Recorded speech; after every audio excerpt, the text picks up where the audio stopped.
If you found this video, you likely have this on your screen.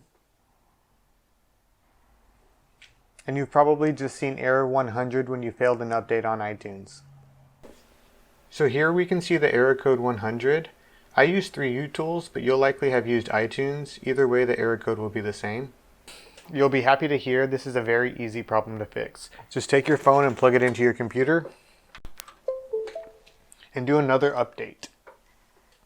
This error code is some sort of software or memory hiccup, and a second update will clear it. With the iPhone X plugged in, we can see it's in recovery mode, and I'm using 3utools, but if you use iTunes, the update will clear the error just the same.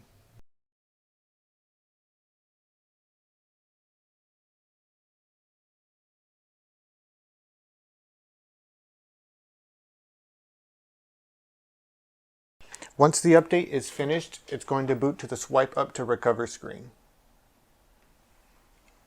So we'll swipe up, put in the passcode,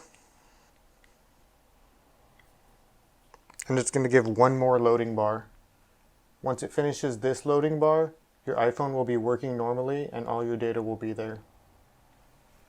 Thanks for watching this video. If it helped you, please leave a comment below letting me know.